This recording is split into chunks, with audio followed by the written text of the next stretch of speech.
Oh, they're in the bell. Oh, they're in the bell. Good boy in the bell. Yes, sir. Oh, boy. Well, good morning, boys and girls. Out there, buckaroos, friends, neighbors, princesses. Good morning, and welcome to a Friday edition of Settin, Grampaw, Festus, Boone County. Today is Friday, April 10th. It's my granddaughter Addison's birthday today. Happy birthday going out to Addison. Yeah.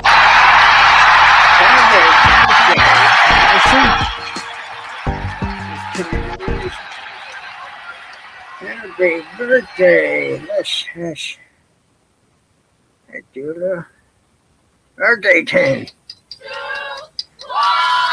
Happy birthday! Woo!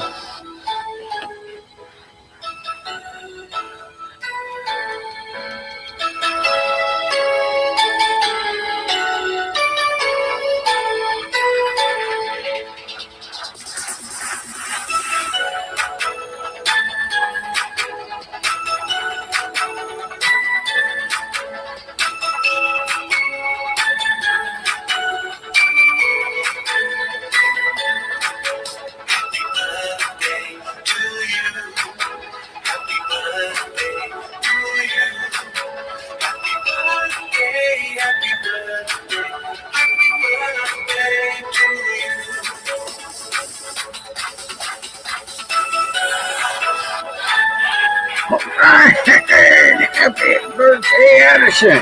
Woo.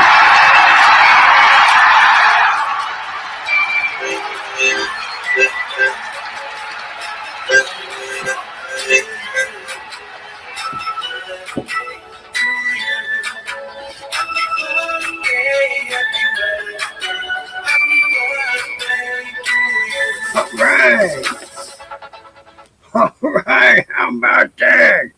All right. Welcome again. Happy birthday, Addison. Welcome, boys, girls. Now here's buckaroos, princesses.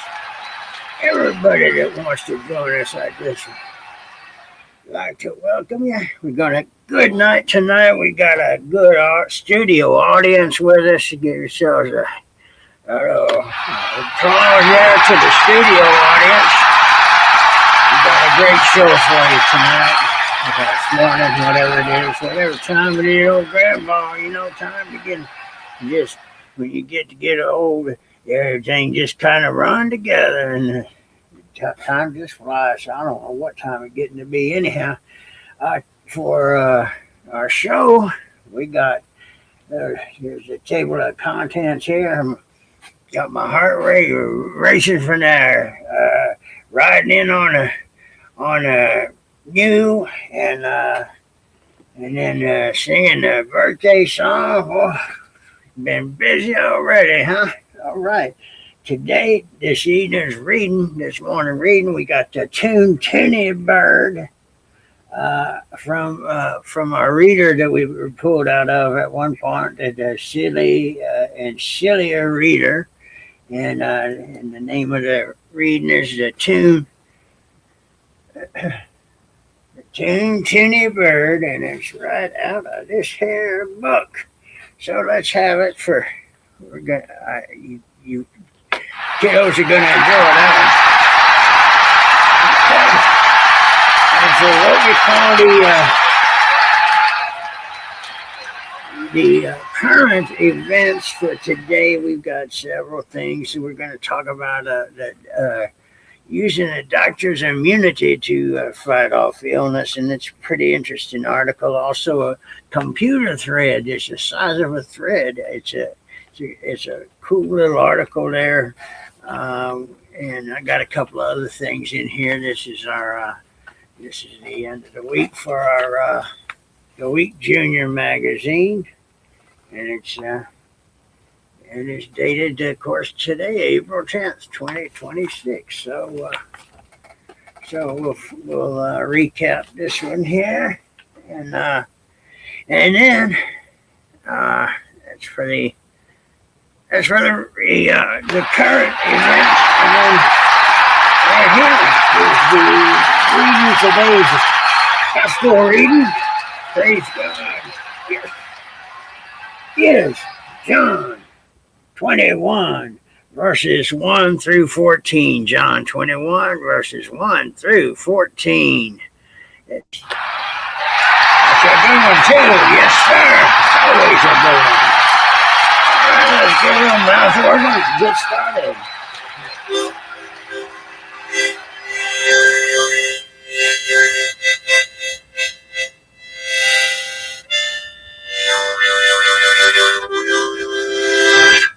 All right.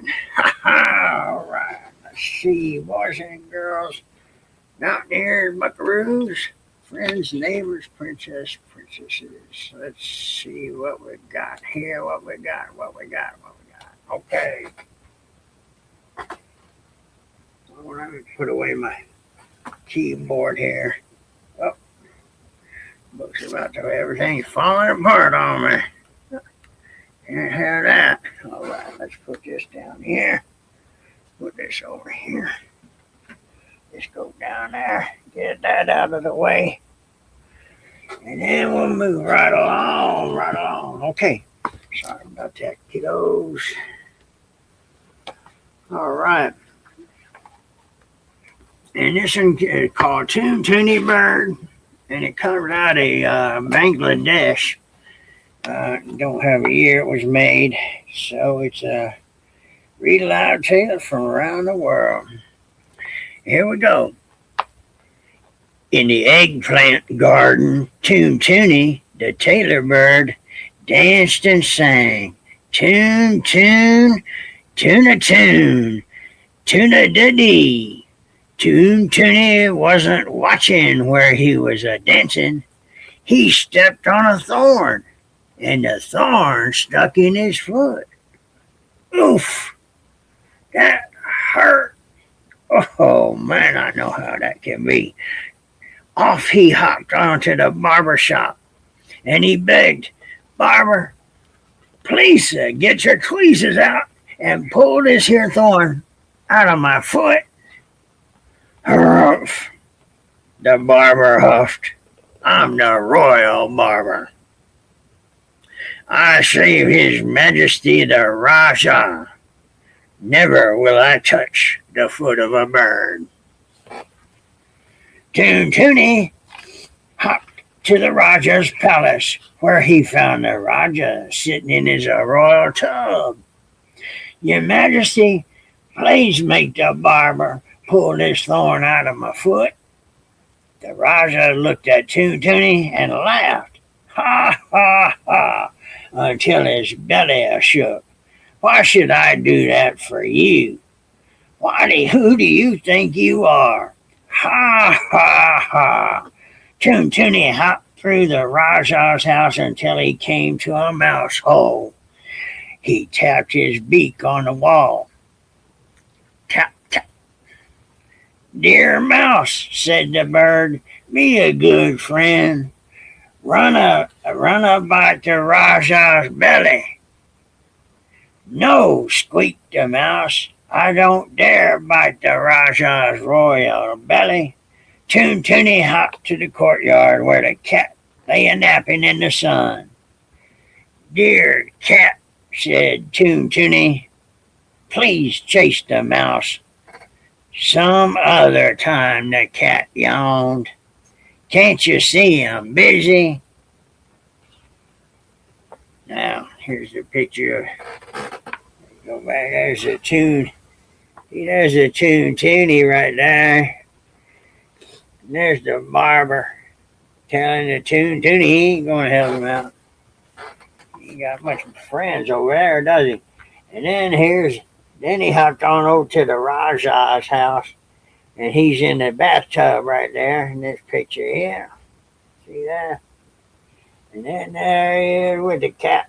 trying to wake up the cat, says, "Can't you see I'm busy?" As he was sleeping. Okay. Tootoony then took to the road. He found a stick. "Dear stick," said Toontoony, "won't you swat the cat?" "I wouldn't do that. I'm a friend of the cat's," the stick told Toontoony. Toontoony hopped and hopped and came to a fire. "Dear fire," said Toontoony, "come along quick and burn the stick." "I'm too hot to be bothered," sputtered the fire. Toontoony hopped and hopped, and he came to the ocean. "Dear ocean," said the bird, "please arise higher and put out that fire. That's absurd, taking orders from a bird," scoffed the ocean. Toontoony hopped and hopped, and he met an elephant. "Dear elephant," said the bird, "please drink the ocean." "Drink the ocean? What a silly notion." Toontoony's foot hurt so much, and he was so tired of hopping, he sat down on the ground and he began to cry. Just then a mosquito done flew down, landed next to him, and asked, "What's the matter, Cousin Toontoony?" "I have a thorn in my foot," said the bird, "and it hurts. And the royal barber won't pull it out. And the Rajah won't punish the barber. And the mouse won't bite the Rajah's big laughing belly. And the cat won't chase the mouse. And the stick won't swat the cat. And the fire won't burn the stick. And the ocean won't put out the fire. And the elephant won't drink the ocean." Whew. "I could bite the elephant," said the mosquito. "An elephant wouldn't feel a mosquito bite," said Toontoony. "He might," said the mosquito, and he disappeared. Soon the sky just darkened with millions of mosquitoes flew down in a swarm toward the elephant. All of them are buzzing. "You'd better do what Toontoony says. You'd better do what he says for sure, right away." The elephant began to drink the ocean. The ocean began to put out the fire. The fire began to burn the stick. The stick began to swat the cat. The cat began to chase the mouse. The mouse began to bite the Rajah's big laughing belly. "Barber, barber," the Rajah shouted, "pull the thorn out of Toontoony's foot right now." The royal barber pulled the thorn, and once again Toontoony danced in the eggplant garden and sang, "Toon, toon, toony, toon, toon, toon-a-da-dee-da-day." How about that? And that's our story for Dee-Da-Day today. How about that? Boys and girls, ain't that a good one? Toontoony rides again. How about that? We'll have to sit down for another one, huh? And you lie down. Okay, boys and girls, friends and neighbors, out there, buckaroos, princes, princesses. Let me get a little drink of water here. Oh, dry in here.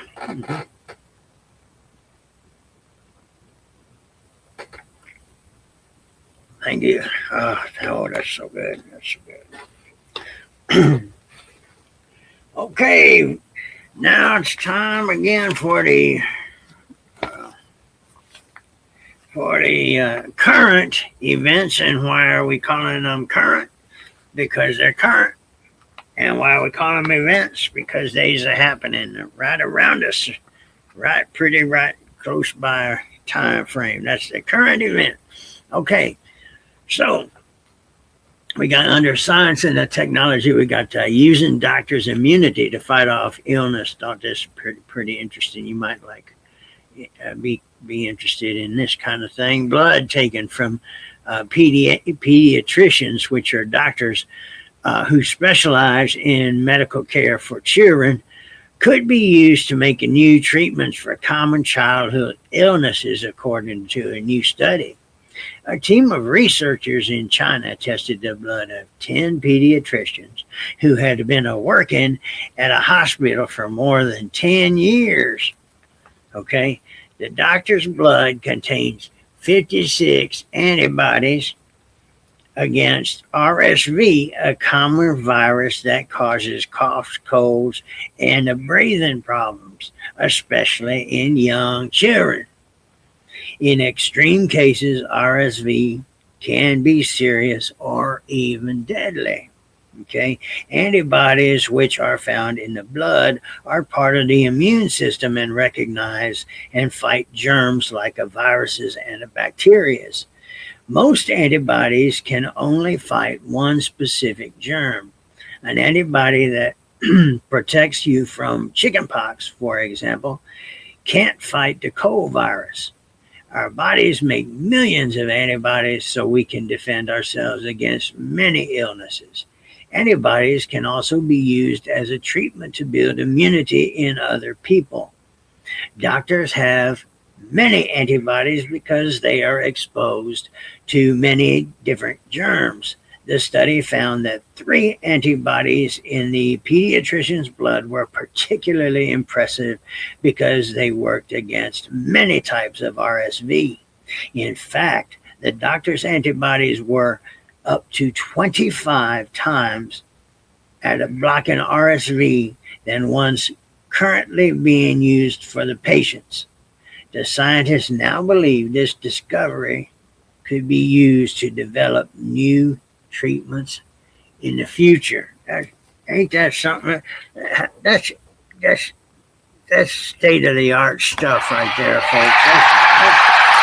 That's good stuff. Good to know. Okay, here's a little article I'd like to read. It's called A Thread That's Also a Computer. Okay, a new flexible thread that's thinner than a human hair. Okay, can have the same computing power as a desktop computer. The fiber chip contains thousands of complex electronic circuits that are built in a spiral formation rather than a flat like typical computer chips.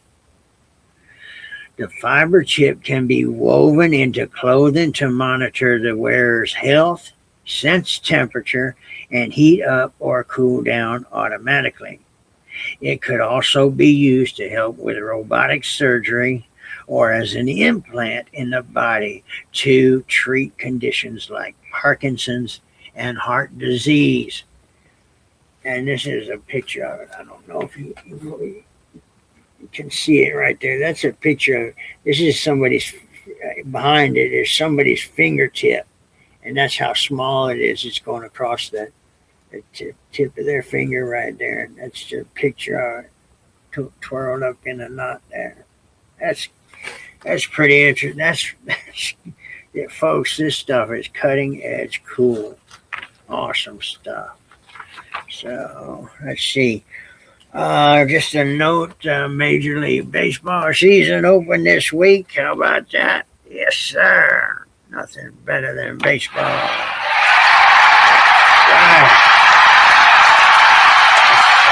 Detroit Tigers. Yes. You like that. All right. Let's see. And what else we got? And we got to talk about flowers. Okay, Final Four. Had the Final Four, the Coach of the Week. I'm just trying to see if there's anything. Got some. There's some baseball game. Baseball big in the news right now because it just opened. So that gives Detroit a lot of time to do real good and then screw it up at the end. Oh, sorry, I didn't mean to say that. That's just slipped out like that. I do apologize about that. Anyhow, here's a little article. It's pretty interesting. How to enjoy the flowers, the spring flowers. Get to know more and more about blooms around you and plant a flower patch. Spring is a perfect time to find out about flowers. I love flowers. That's why I like to read. I'm gonna read you this because it's good. It helps you relax. The beauty around it, you can see what I got behind in my background there. Got some spring flowers there in the beautiful mountains, West Virginia. Um, so let's give it up for West Virginia. Gotcha. Good. Almost heaven, folks. Almost heaven. Okay. Know your flower. Flowers and plants. Flowering plants produce breathable oxygen through photosynthesis, which is when plants turn sunlight and water into energy. In the spring, pollinators like bees and butterflies appear, transforming the pollen from one flower to another. This allows plants to make seeds and fruits necessary for human survival. Walk around your neighborhood. If you take a look outside near your home, you may notice different colors on a flowering plants, like the ruffle red flowers of the crepe myrtle bush, or the white or pink starlight blooms on a dogwood tree. Gently feel the textures of their petals. Compare the flower's fragrance with an adult's permission. Try to use an app like PlantNet or Seek by iNaturalist to identify flowers you see and learn the facts about them. Again, that one there is it's called PlantNet. If you want to ask your folks if you can get some help using that one, or Seek by iNaturalist to identify the flowers. Visit the botanical gardens if you got one near you. Of course, here, in West Virginia, the whole state's a beautiful botanical garden, just beautiful. Uh, for a visitor for culture, study, and exhibition of special plants. With an adult's help, search for botanical gardens near you and make a plan to visit one of them. Before you go, check your local library to see if they offer free or discounted passes. On your visit, you may see a rare or exotic flowers or flowers display creativity as part of a special exhibition. Plant your own mini flower garden. Visit a local garden and center, or plant nursery to find out about flowers that which are native to your area and how you can best care for them. You could make your own flower patch at home by starting with a few little old seedlings, which are small plants, and then planting them in a corner of a garden or in a pot. A few types of flowers that grow quickly in spring are marigolds, zinnias, and Shasta daisies. Again, that's marigolds, zinnias, and Shasta daisies. Draw a still life. Some of the world's most famous artists, from Claude Monet to Georgia O'Keeffe, found inspiration in flowers. You can use a sketch pad or a recycled paper to draw flowers you admire in the nature or in pictures. Two simple flower shapes to practice with are daisies and sunflowers. Those are a couple of my favorite. All of them are my favorite, but I love me some daisies and the sunflowers. Those are the best. Use a light touch with a pencil to draw the flower center, then the petals, and finally the stem. How about that? That's a cool little story there, and let's give it up for the Lord. Lord provides so much beauty, don't He?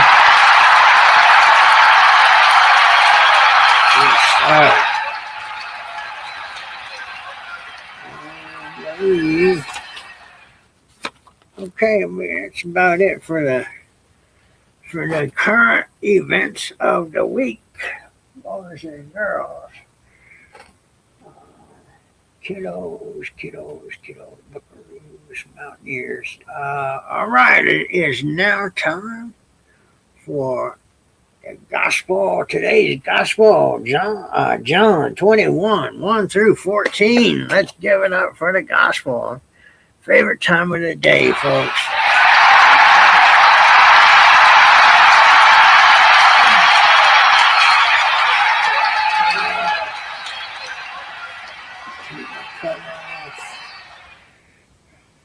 Can't be rude. Here we go. Okay. Yes, sir. Now,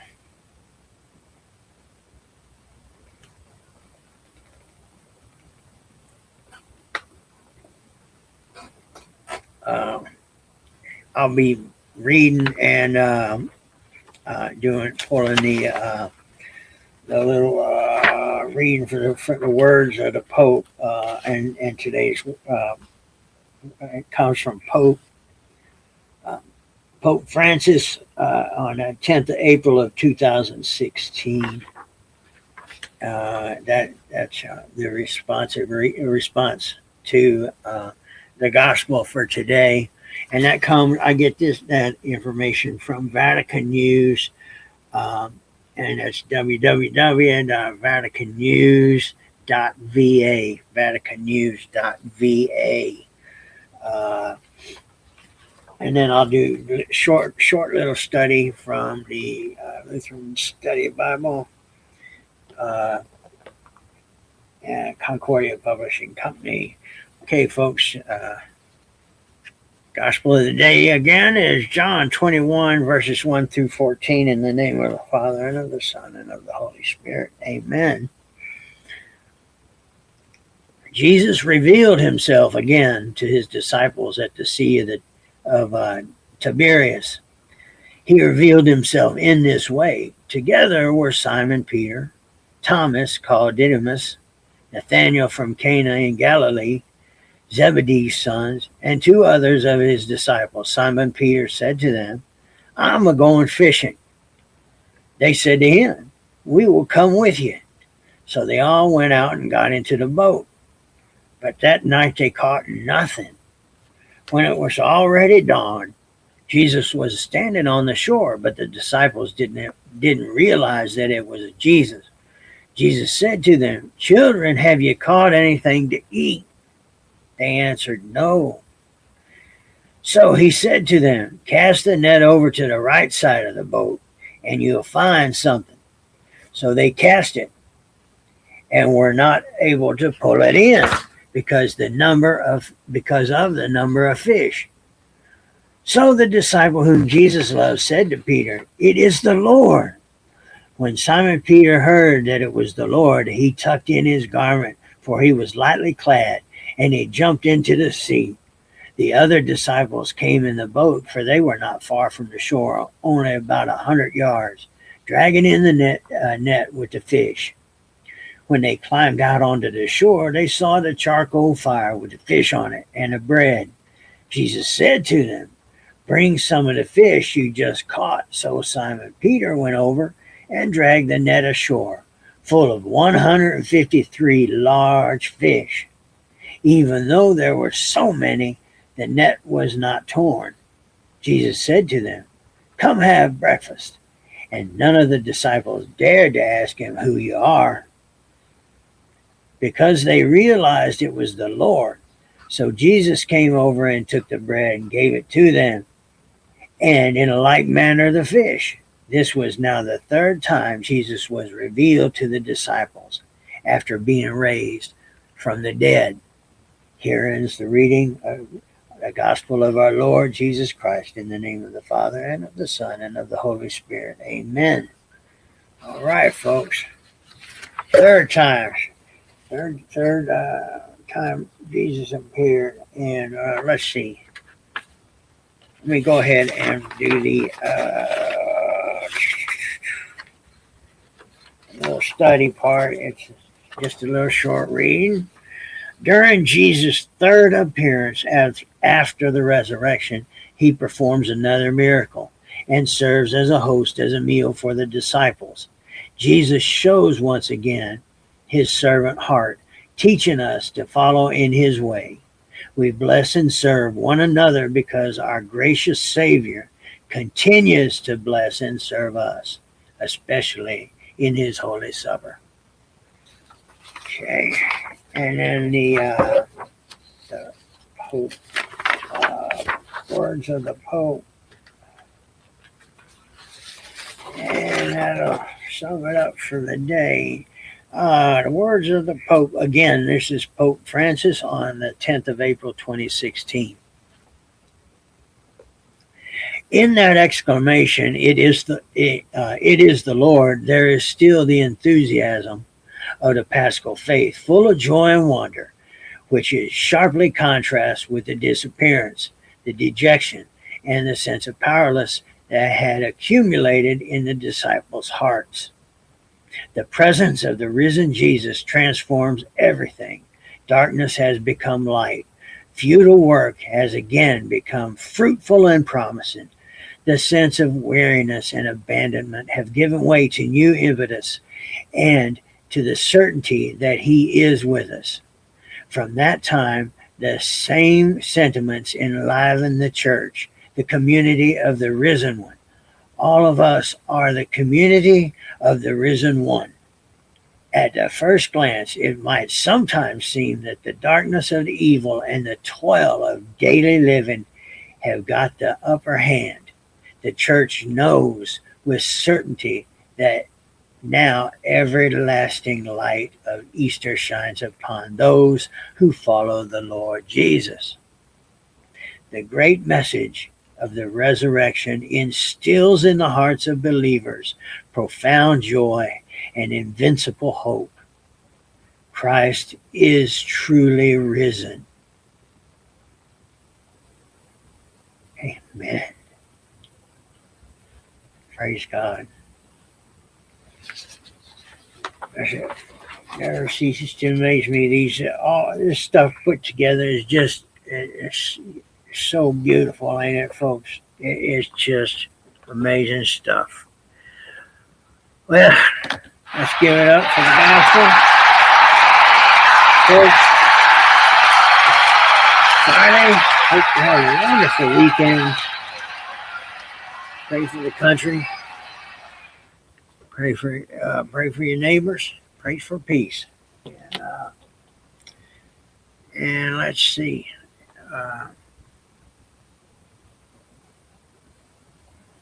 And I do hope that that your weekend is a good one.